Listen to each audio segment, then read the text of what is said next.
At Christmas dinner, my grandfather sat down his wine glass and looked at me across the table with that warm smile he'd always had. 26 people crammed into my parents' dining room. Ham and turkey and all the sides covering every surface. My brother Dean at the head of the table telling some story about his latest business success. My sister Claire laughing at all the right moments. My parents beaming with pride at their golden child.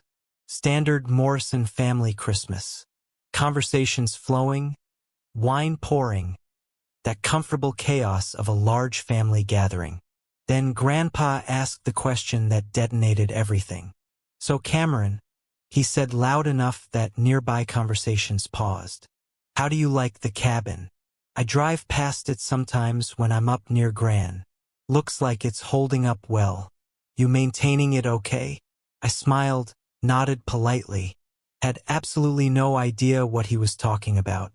Thought maybe he'd confused me with someone else. Mixed up his grandchildren. He was 86. These things happen. "I'm sorry, Grandpa." "What cabin?" The words were barely out of my mouth when I saw it. The shift. My mother's fork clattered to her plate. The color drained from her face. My father went absolutely still.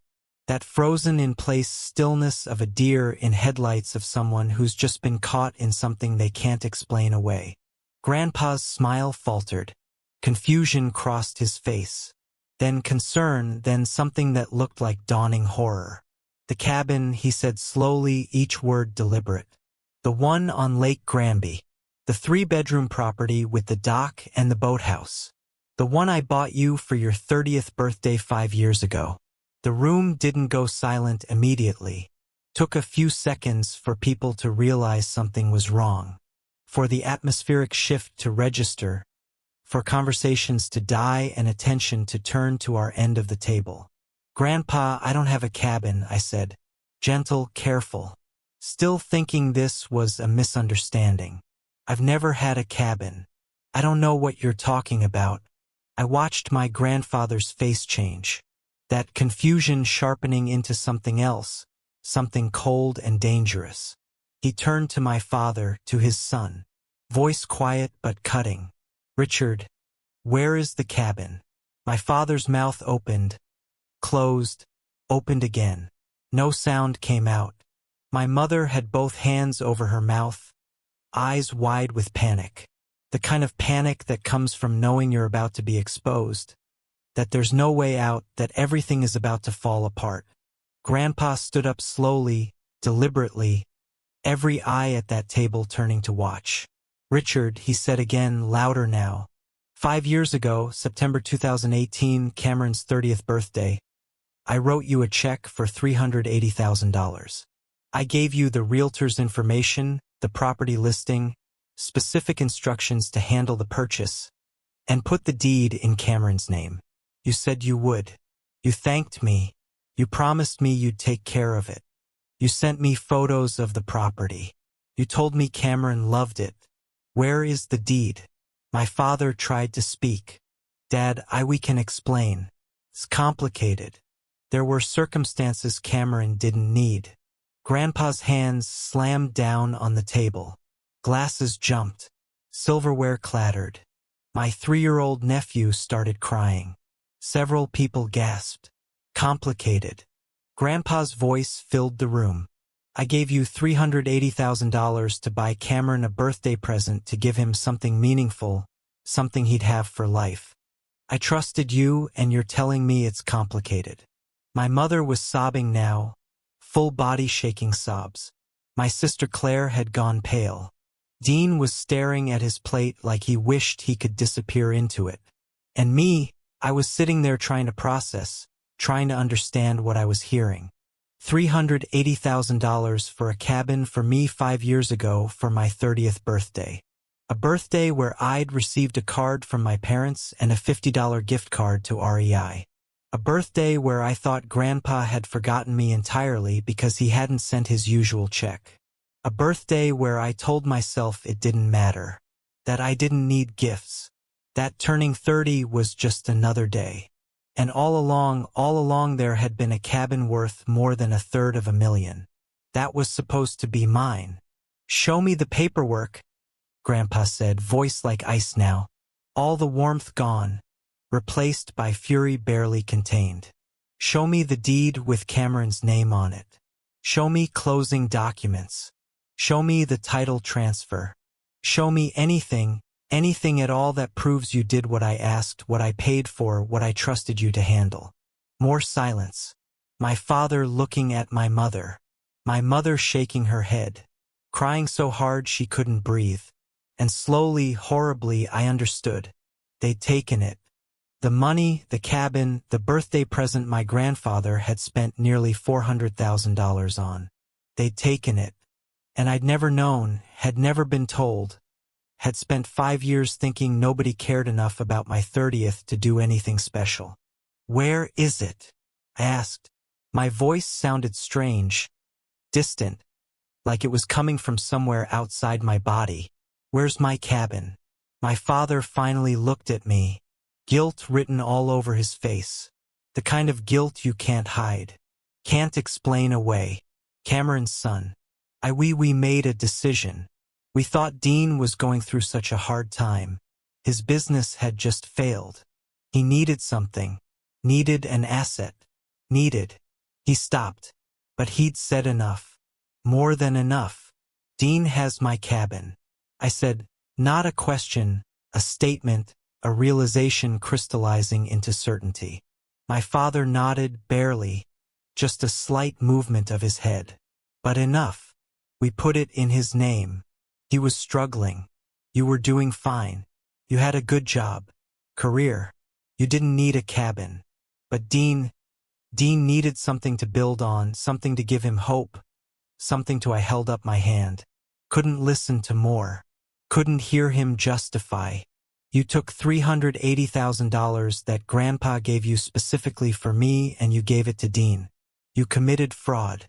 You stole from your own son and you're standing there trying to explain it away like it was a reasonable family decision. My mother tried to speak through her sobs. We didn't steal. We're your parents. We know what's best for the family. We made a choice. We thought you'd understand. You're so stable, so successful. Dean needed it more. He's always struggled. Always needed more support, more help. We were just trying to help him. We thought, Grandpa, cut her off. Voice like thunder. Susan, you stole from your son. From my grandson, you took money I gave with explicit instructions. Money that wasn't yours to redistribute.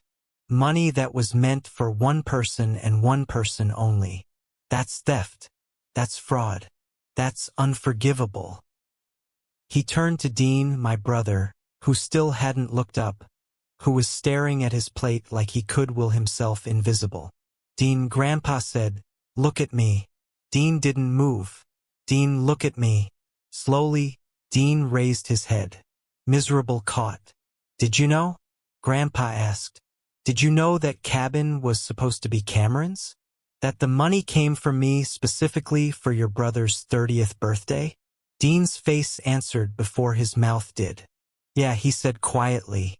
I knew. The table erupted. My aunt yelling, my uncle demanding explanations.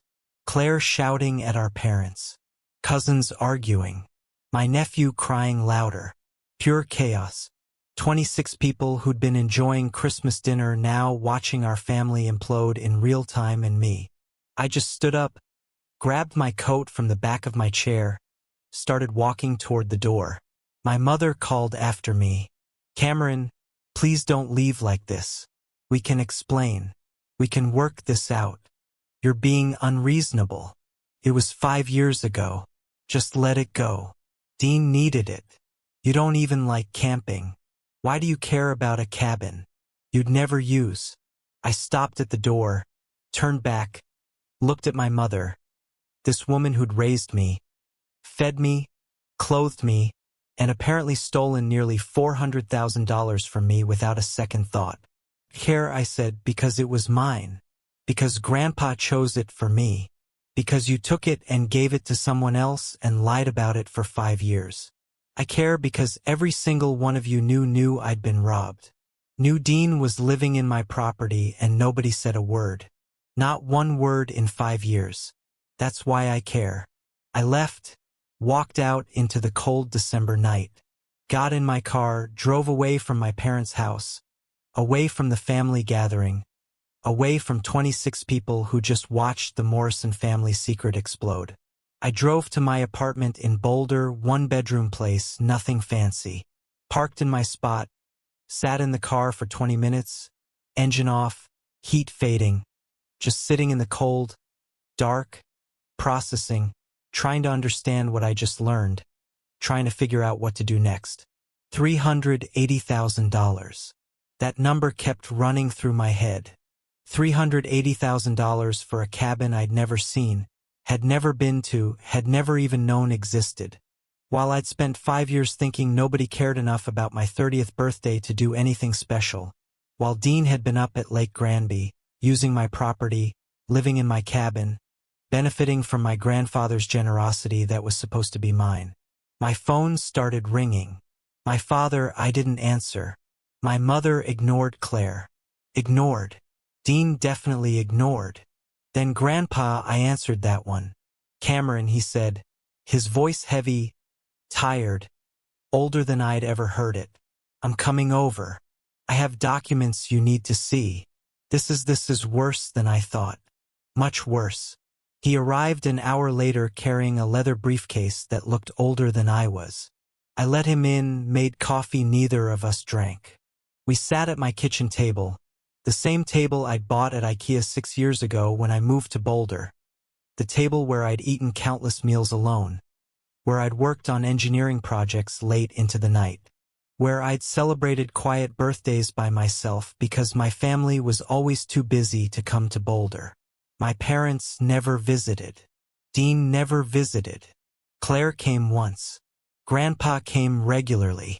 Every few months we'd have dinner. He'd tell me stories about building his real estate empire, about my grandmother who died before I was born, about the properties he'd developed, the deals he'd made, the legacy he was trying to leave. I thought I was part of that legacy. Thought he saw me as someone to pass his knowledge to. Turns out he'd tried to make me part of it with a $380,000 cabin and my parents had stolen it. Grandpa opened his briefcase, pulled out a stack of documents. I went home after dinner, he said, pulled everything I had, every record, every document related to gifts I've given you kids over the years. I thought your parents were being honest. Thought they were distributing things fairly. I was wrong. So wrong. He laid out the first document, a check $380,000 made out to Richard Morrison. Date September 10, 2018. Memo line for Cameron's 30th birthday cabin, Lake Granby property. The check was cashed September 12, 2018. 2 days later, my parents had taken that money, deposited it, used it to buy the cabin, and never told me. Here's the closing documents, Grandpa said, sliding more papers across. Property on Lake Granby. 3 bedrooms, 2 bathrooms, 2,000 square feet. Dock, boathouse, 1.2 acres. Purchase September 28, 2018. Sale price $378,000. Title holder Dean Richard Morrison, not Cameron. Dean, my younger brother, the golden child, the one who could do no wrong, who got everything handed to him, who now apparently had a cabin worth nearly $400,000 that was supposed to be mine. I have letters, Grandpa continued, pulling out more papers. Letters I sent your father over the years, checking in, asking about the cabin, asking if you were enjoying it.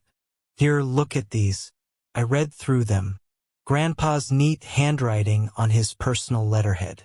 Just wanted to check in on Cameron's cabin. Hope he's getting good use out of it.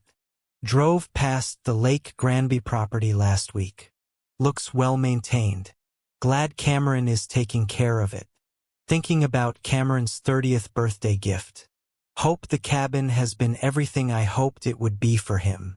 And my father's responses. Typed emails. Cameron loves the cabin. Goes up there constantly. So grateful for your generosity, Dad. The cabin is perfect. Cameron's made it his own. You did good. Can't thank you enough for what you did for Cameron. He cherishes that place. Every word a lie. Every sentence of betrayal. Every response designed to keep Grandpa from asking me directly, from discovering what they'd done.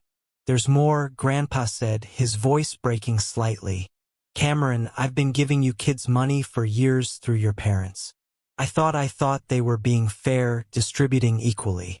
I gave them money for all three of you. College funds, down payments, emergency funds, business investments, everything equal. Or so I thought. He pulled out a ledger, old-fashioned accounting book, the kind with columns and handwritten entries, the kind Grandpa had used his whole career before computers. I keep records, he said, always have. Every dollar I give, every distribution I authorize. I've been doing it for 40 years. The habit. And I was going through it tonight after dinner, after what happened. I was comparing what I gave versus what your parents said they distributed to you. The numbers don't match. They don't match at all. He opened the ledger, showed me pages of entries going back a decade. Year by year, gift by gift. The left column what Grandpa gave, the right column what my parents reported distributing. Look, he said, pointing year 2016. I gave $50,000 for college graduation gifts, 25 for you, 25 for Dean. You'd both just graduated. Your parents confirmed they gave Dean $50,000. Said you'd gotten scholarships and didn't need it. Kept your 25. I stared at the entry. I didn't get any graduation money. I said, I thought you'd just given Dean something. I didn't know there was supposed to be something for me, too. Grandpa's face crumpled. There was. I gave them money specifically for you. They kept it. He flipped pages. Year 2017. Down payment assistance. I gave $30,000 for each of you. You were both looking at buying places. Your parents confirmed they gave Dean $50,000. Said you decided to keep renting. Kept your $30,000. I shook my head. I couldn't afford a down payment. I wanted to buy, but I didn't have the money. I thought I just had to save longer. Had to wait. I didn't know there was money available. Grandpa kept going. Entry after entry, year after year. Money given for Cameron. Money not received by Cameron. Money given to Dean instead or kept by my parents or disappeared into whatever they'd used it for. Year 2018. The cabin, $380,000. You know how that went. He flipped forward. Year 2019. Emergency fund. I gave $15,000 for each of you. You were both dealing with unexpected expenses. Your parents confirmed they gave Dean $25,000. Said you'd handled your emergency on your own. Kept your $15,000. I remembered 2019. My car had died. Needed a new transmission. Cost me $8,000. Wiped out my emergency fund. I'd asked my parents for a loan just to cover it until I could replenish savings. They'd said no. Said I needed to learn to handle my own problems. That asking for money was weak. That Dean would never ask for help like that. And all along Grandpa had given them $15,000 specifically for my emergency. They kept it. Told him I'd handled it myself. Let me drain my savings while they pocketed money that was meant to help me. Year 2020, business investment funds. I gave $40,000 for each of you. You were talking about starting a consulting practice. Dean was starting another business. Your parents confirmed they gave Dean $60,000. Said you changed your mind about the consulting practice. I had changed my mind because I couldn't afford to start it. Couldn't afford to leave my stable job without capital to fall back on. Had told my parents I wished I could take the risk but didn't have the financial cushion. They'd nodded sympathetically. Said sometimes stability was more important than dreams. Had never mentioned that there was $40,000 sitting there that could have been my cushion, my safety net, my chance to take that risk. They'd given it to Dean instead. Funded his business, his dream, his risk. While I'd stayed at my job. Played it safe. Thought I couldn't afford to do otherwise. Grandpa was crying now. Full tears running down his face. Cameron, I added it up over 10 years. From 2015 to 2024, I gave your parents $530,000 designated specifically for you. Money with your name on it. Money meant to help you build your life. Your parents distributed about $50,000 of it to you.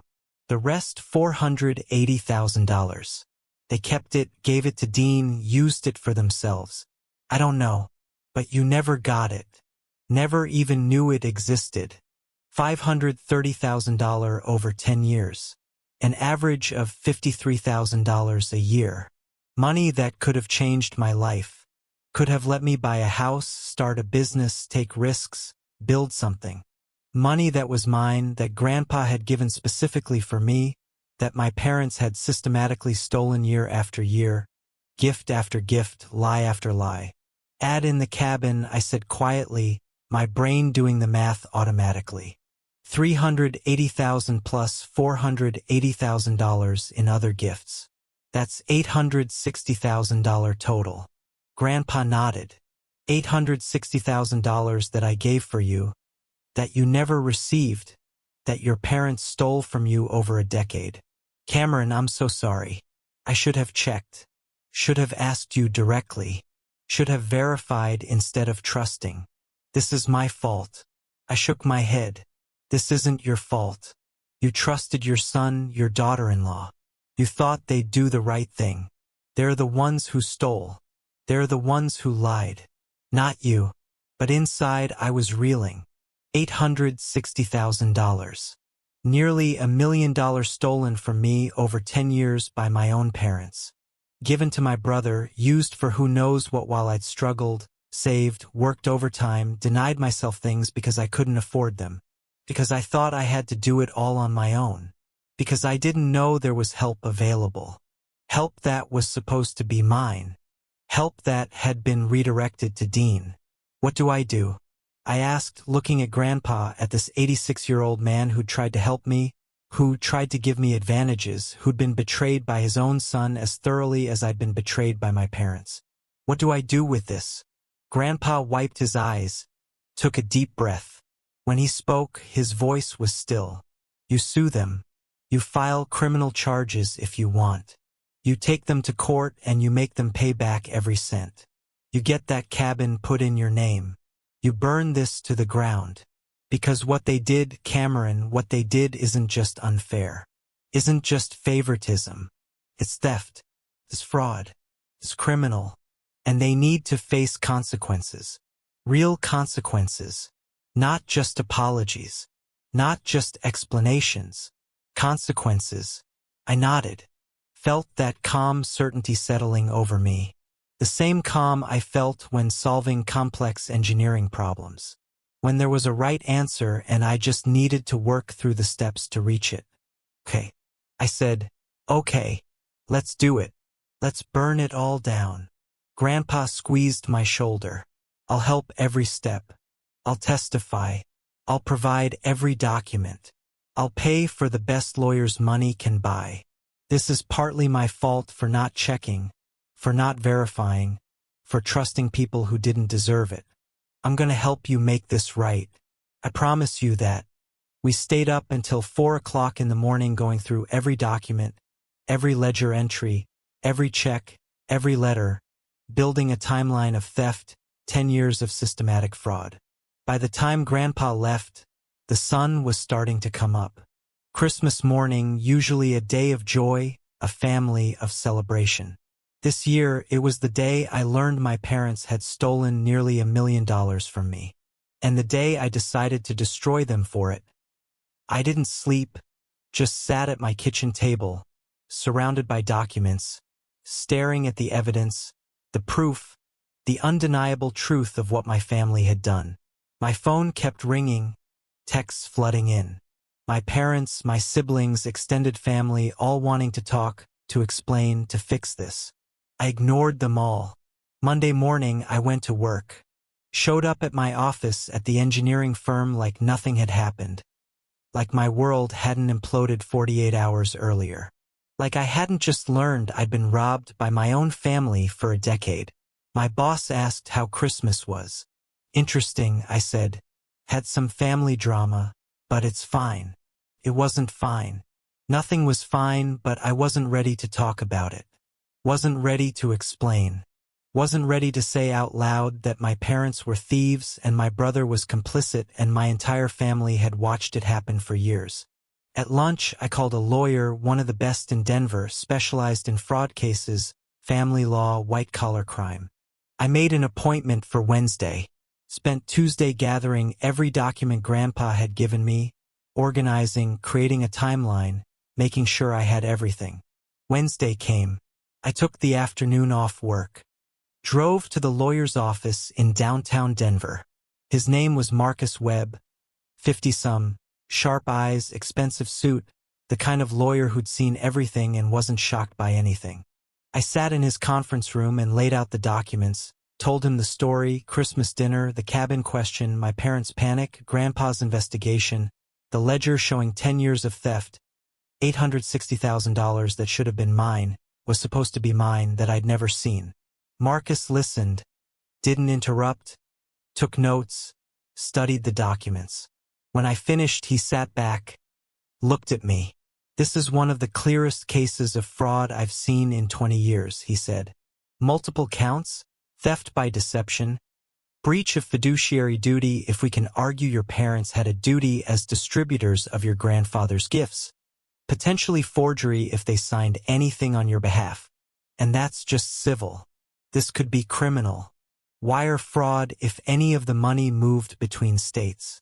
Tax fraud if they didn't report income properly. We're talking federal charges potentially. I nodded. What do you recommend? Marcus tapped his pen on the table. Here's my advice. Start with civil.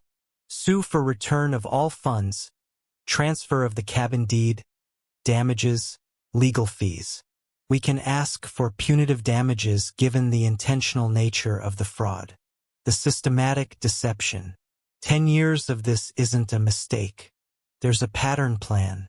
Judges don't like that. Juries really don't like that. He leaned forward. Now, criminal charges, that's a different question. That's about whether you want your parents in prison, whether you want your brother charged as an accessory, whether you want to completely destroy them. I can't make that choice for you. But I can tell you that if the civil case doesn't get you what you want, if they fight it, if they try to deny or defend, then criminal charges become not just possible but advisable. Because at that point, they're not just thieves, they're thieves who won't admit it. And that's worse. I thought about it, about my parents, about whether I wanted them in prison, about whether I could live with destroying them that completely, about whether they deserved it. Yeah, they deserved it. But I'd start with giving them a chance to make it right, to return what they'd stolen, to admit what they'd done. And if they didn't, if they fought, then I'd bury them. Start with civil, I said. Sue for everything. Make it public. Make it clear what they did. Give them a chance to settle, to return the money, to transfer the cabin. And if they fight, I met Marcus's eyes. If they fight, we go criminal. We file charges. We make sure everyone knows they're not just bad parents. They're criminals. Marcus smiled. Not friendly. Professional. The smile of a lawyer who just been given clear instructions and a winnable case. I'll have papers drawn up by Friday. We'll file Monday. This is going to be public. Cameron, your family's dirty laundry aired in court documents. The media might pick it up. Are you prepared for that? I nodded. They stole from me for 10 years. Let everyone know. Let the whole world know what they did. I don't care about embarrassment. I care about justice. Papers were filed Monday, December 30th, 2024. Civil suit against Richard Morrison and Susan Morrison. Fraud, theft, breach of trust, demanding return of all stolen funds, transfer of Lake Granby property, punitive damages, legal fees. Total amount requested $1.2 million, $860,000 in stolen money and property, $340,000 in damages, penalties, and legal costs. The local news picked it up immediately. Man sues parents for nearly $1 million in stolen inheritance. The story went viral. Reddit threads, Twitter discussions, TikTok videos. Everyone had an opinion. Some said I was ungrateful, that family doesn't sue family, that I should forgive and move on. Others said my parents were monsters, that theft is theft, that blood doesn't give you the right to steal. I didn't engage, didn't read comments, didn't participate in the discourse, just focused on the case, on getting back what was mine. My parents tried calling every day, multiple times a day. Left voicemails, long rambling explanations. Cameron, please. We never meant to hurt you. We were trying to help Dean. He was struggling. You were doing fine. We made a mistake. We're sorry. Please don't do this. Please don't tear the family apart over money. We can work this out. Just drop the lawsuit. Let's talk like family. Please. I didn't respond. Blocked their numbers. Dean tried to show up at my office. Got past security somehow. Walked into my office while I was in a meeting with a client. Cameron, we need to talk. This is insane. You're suing mom and dad over a cabin you didn't even know existed until a week ago. Over money you never missed. This is crazy. They're your parents. My parents. Our parents. You can't do this to them. I excused myself from the meeting. Walked Dean out to the lobby. Spoke quietly so the whole office couldn't hear. Dean, that cabin was supposed to be mine. Grandpa spent nearly $400,000 on a birthday present for me. Mom and Dad stole it, gave it to you. You knew it was mine. You lived in it for 5 years knowing it was supposed to be mine. And now you're here telling me I can't sue them. That I should just let it go. Dean's face flushed. I didn't steal anything. They gave it to me. How was I supposed to know? I cut him off. You told Grandpa you knew. Christmas dinner. He asked if you knew the cabin was supposed to be mine. You said yes. You admitted it in front of 26 people, so don't stand here and pretend you're innocent. You're not. You're a thief just like them. His face went from red to white. Cameron, please. That cabin is my business. My retreat center. Everything I have is tied up in that property. If you take it, I lose everything. I'll be bankrupt, homeless. Please, I'm your brother. I stepped closer. Voice even quieter. You're not my brother. Brothers don't steal from each other. Brothers don't take what isn't theirs and pretend it is. Brothers don't watch their sibling get robbed and say nothing. You're just a guy who benefited from theft. And now I'm taking back what's mine. You have 30 days to vacate the property once the title transfers. I start packing. Dean left. I went back to my meeting, apologized to my client, finished the consultation, worked until 8 o'clock, went home, found my sister Claire sitting on my doorstep. You're avoiding everyone, she said. I unlocked my door. I'm not avoiding. I'm protecting myself from people who think I should forgive theft because we share DNA. She followed me inside, uninvited, but expected. Claire had always been the peacemaker, the mediator, the one trying to keep everyone happy. Cameron, I get it. I understand you're hurt. What Mom and Dad did was wrong. I'm not defending that. But suing them, taking everything, destroying the family, is that really what you want? I turned on lights, dropped my bag. Claire, they stole nearly $1 million from me over 10 years. Systematically, deliberately, they gave it to Dean. Let me struggle. Let me think I had to do everything alone. While they were funneling money that was supposed to be mine to him, so yeah, I'm suing. And if that destroys the family, they destroyed it. Not me. She sat on my couch. Dean's going to lose everything. I sat across from her. Dean's going to lose what was never his to begin with. He's going to face consequences for living in a stolen cabin for 5 years, for benefiting from fraud. That's not me being cruel. That's just reality catching up. Claire looked at me. Really looked. You've changed. You're harder, colder. This isn't like you. I laughed. No humor in it. I haven't changed. I've just stopped pretending. Stopped acting like it's okay that Mom and Dad always favored Dean. Stopped accepting that I'm supposed to be grateful for scraps while he gets everything. Stopped playing the role of the forgotten son who's supposed to smile and take it. I'm done. Claire done pretending this is normal. Done accepting that family means letting people rob you. She left 20 minutes later. Said she hoped I'd change my mind, that I'd remember what family means, that I wouldn't let money destroy relationships. I closed the door behind her, sat in my apartment, thought about her words, about family, about what it means. Family is supposed to support each other, protect each other, build each other up.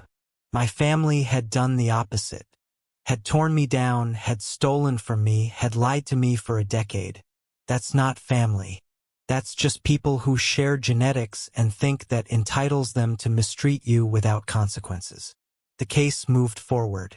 My parents hired a lawyer, filed a response, denied the allegations, claimed they had discretion over family funds, that Grandpa had given them money to distribute as they saw fit, that they'd made decisions they thought were best for the family as a whole, that I had no right to question their judgment, that I was being vindictive and ungrateful. Marcus tore it apart. Showed the checks with memo lines specifying the money was for Cameron. Showed letters from Grandpa explicitly stating gifts were for me. Showed the ledger documenting systematic diversion of my funds. Showed my parents' own emails to Grandpa confirming they given me things they hadn't. Every defense crumbled. Every excuse fell apart. They had nothing. No legitimate explanation. No valid justification. Just weak claims about family discretion that meant nothing when faced with documentary evidence of fraud. Week 3, the judge ordered mediation, tried to get us to settle before trial, assigned a mediator, set a date, February 15th. We all showed up, me and Marcus on one side, my parents and their lawyer on the other. Dean wasn't there. He wasn't technically a defendant yet. The mediator was a woman in her 60s. Patient, professional, used to dealing with family disputes. She started with the usual speech about how litigation is expensive, how families can be preserved through settlement, how compromise benefits everyone. I let her finish, then said, I don't want compromise. I want what's mine. Every dollar they stole, the cabin they gave to my brother. On record in writing with admissions of guilt. That's the only settlement I'll accept. My father looked terrible. Lost 20 since Christmas. Aged a decade in 6 weeks. Cameron, please. We don't have that money. We spent it over the years on the house, on retirement, on living. It's gone. We can't give you what we don't have. I looked at him. This man who'd raised me, who'd taught me to ride a bike and throw a baseball, who'd also stolen nearly $1 million from me over 10 years, then sell the house, cash out your retirement accounts, take loans, liquidate assets. I don't care how you get it, but you're going to pay me back every cent. My mother started crying again. She'd been crying for 6 weeks straight. Apparently. Cameron, that house is our home. We've lived there 30 years. You can't ask us to sell it. We're too old to start over. Please have mercy. We're your parents. We love you. I leaned back. If you loved me, you wouldn't have stolen from me. If you loved me, you would have treated me equal to Dean. If you loved me, you would have told the truth when Grandpa asked about the cabin. You don't love me. You love Dean. That's fine. But you don't get to steal from me and call it love. The mediation failed. Lasted 2 hours. Ended with my parents offering $50,000 and a written apology. No admission of wrongdoing, no transfer of the cabin, just money and words. I said no. Told Marcus to proceed to trial. If they wanted to fight, we'd fight and we'd win because we had evidence. We had documents. We had Grandpa's testimony. We had everything. Trial was set for April. My parents tried one more approach. Sent my aunt, my mother's sister, someone I'd always liked, someone who'd always been kind to me. She came to my apartment, brought homemade cookies, tried the gentle approach. Cameron, honey, your mother is a wreck. Your father's having chest pains. The stress is killing them. Literally, the doctor says your dad might have a heart attack if this continues. Do you want that? Do you want to be responsible for your father's death? I took a cookie. It was good. My aunt made excellent cookies. Aunt Linda, they stole from me for 10 years. If the stress of facing consequences is killing them, that's not my fault. That's theirs. They could settle, could admit what they did, could pay back the money, could transfer the cabin. But they're choosing to fight, to deny, to claim they did nothing wrong. That choice is stressing them. Not me. She tried again. But you're their son. Don't you think you owe them something? They raised you, fed you, educated you, gave you opportunities. Doesn't that count for something? I set down the cookie. Aunt Linda, here's what they gave me.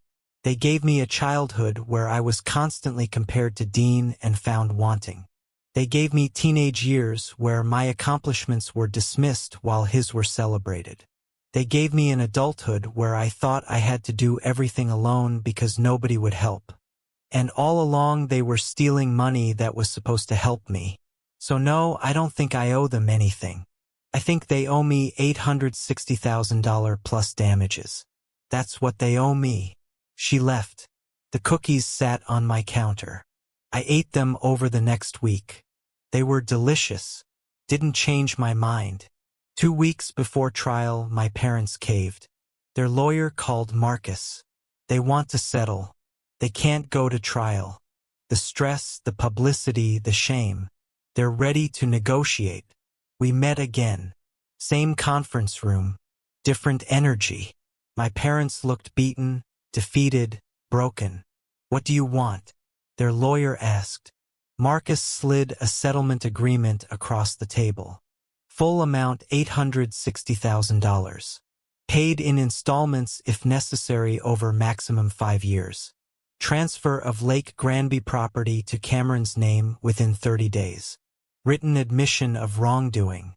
Signed statements acknowledging they diverted funds intended for Cameron to Dean Morrison and themselves. Acknowledgement that they lied to William Morrison about distribution of gifts. All on legal record, public record. My parents' lawyer read it, looked at his clients. This is complete capitulation. They're admitting to fraud, to theft. This could expose them to criminal charges. Marcus nodded. Could, but we're offering not to file criminal charges if they sign. If they settle, if they make full restitution, that's the deal. Take it or see you in trial, where we'll win and then we will file criminal charges. My parents whispered with their lawyer for 10 minutes. We waited. Finally, my father spoke. We'll settle. We don't have $860,000, but we'll sell the house, use the equity, pay you in installments, whatever it takes. Just please, no criminal charges. We can't. We're too old for prison. The settlement was signed April 3, 2025. My parents agreed to pay $700,000 immediately from the sale of their house. The remaining $160,000 in monthly installments of $5,000 over 32 months. The cabin would be transferred to my name within 30 days. They signed written admissions of fraud, of theft, of lying to Grandpa, of diverting my funds to Dean. All on public record, permanent, undeniable. They put their house on the market. April 5th. $2 million house in Cherry Hills Village. House they'd owned for 30 years. Raised their kids in. Planned to retire in. Sold in 3 days. Multiple offers. They took one for $2.1 million. After paying off the remaining mortgage and closing costs, they netted $1.8 million. $700,000 came to me immediately. They bought a 2-bedroom condo in Aurora with the rest. Downsized dramatically from a mansion to a middle-class apartment. Dean had to move out of the cabin. Had 30 days once title transferred. He called me begging for more time. Cameron, please. I need at least 60 days. I have to find a place. Move my business. Figure out what I'm doing. Please. I'm your brother. I was unmoved. You have 30 days. That's what the settlement says. That's what the law requires. Use them wisely. He moved out on day 29. Left the place trashed. Dishes in the sink. Trash everywhere. Furniture damaged out of spite or carelessness I didn't know. Didn't care. I hired cleaners. Had everything of his boxed up.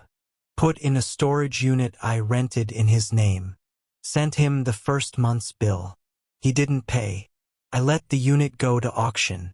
His stuff was sold to cover unpaid rent. His problem, not mine. I visited my cabin for the first time in May. Drove up to Lake Granby on a Saturday morning. My cabin, not Dean's, not my parents'. The place my grandfather had bought for me 5 years ago. The place I should have been visiting every weekend for the past 5 years. The place that had been stolen from me. It was beautiful. 3 bedrooms, 2 bathrooms, 2,000 square feet of wood and windows and mountain views. The dock extending into the lake. The boathouse with a canoe and kayak Dean had left behind. 1.2 acres of pine trees and peace. I walked through it room by room, imagining what it would have been like if I'd known about it 5 years ago. If I'd been able to come here on weekends. If I'd had this place to escape to when work was stressful or life was hard. This place that was supposed to be mine. This gift my grandfather had given me that my parents had stolen. I sat on the dock, feet dangling over the water, watched the sun set over the mountains, and I felt not happy exactly, not vindicated, just right, like the universe had finally corrected itself, like justice had been served, like I'd taken back what was mine and nobody could take it from me again. My phone rang. "Grandpa, how's the cabin?" he asked. I smiled. "It's perfect. Exactly what I would have chosen if I'd known I was choosing. Thank you for buying it, for finding out what they did, for helping me get it back. Thank you for everything." He was quiet for a moment. "Cameron, I'm sorry I didn't check sooner. Didn't verify. Didn't catch what they were doing before they stole so much. I'm sorry you lost 5 years with that place. Sorry you missed birthdays and holidays there. Sorry they took that from you. I watched the sun sink lower. It's not your fault. You tried to help. They chose to steal. That's on them. Not you. I started going to the cabin every weekend. Sometimes alone. Sometimes with friends from work who were stunned when I told them the story. Your parents did what? They stole how much? And you sued them? Yeah, I sued them and I won and I do it again. I met Sarah at the cabin. She was staying at a rental next door with friends. We met on the dock, started talking, kept talking, exchanged numbers, started texting, then dating. I told her everything on our 3rd date, the whole story. Christmas dinner, the cabin, the lawsuit, the settlement. She listened without interrupting. When I finished, she said, "Good for you for standing up for yourself, for not letting them get away with it. Family doesn't get a pass on criminal behavior. Your parents are thieves. They deserved consequences." I fell a little bit in love with her right then. She got it. Got that what my parents did wasn't just unfair, was criminal, was unforgivable. We've been together 8 months now. She stays at the cabin most weekends. We've talked about moving up here full-time. I can work remotely. She's a graphic designer. Works from anywhere. We could sell our Denver apartments. Live here. Build a life in the mountains away from family drama and city stress. We're seriously considering it. My relationship with my parents is over permanently. I haven't spoken to them since the settlement. They tried for a while, calling, texting, sending letters. I blocked them, returned letters unopened, made it clear. We're done. No contact ever. Claire tried to mediate. They're your parents, Cameron. They're old. They won't be around forever. Do you really want this to be how it ends? Yes, I absolutely do. Because the alternative is pretending. Is acting like what they did is forgivable. Is letting them back in knowing they'd steal from me again if given the chance. I'm not doing that. I'm not pretending. I'm living in reality. And reality is that my parents are thieves who chose Dean over me for my entire life. They made their choice. Now they live with it. Dean and I don't speak either. He sent an email 6 months after the settlement.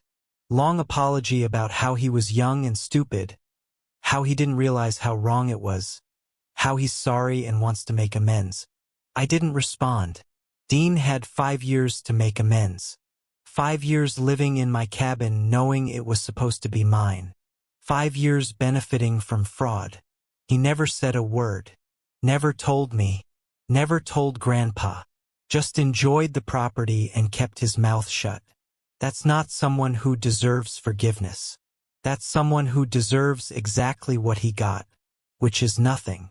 He's working at REI now, retail, selling outdoor gear. His business retreat center is gone. His dreams of entrepreneurship crashed when he lost the cabin. He's living in a studio apartment, driving an old car, working for hourly wages.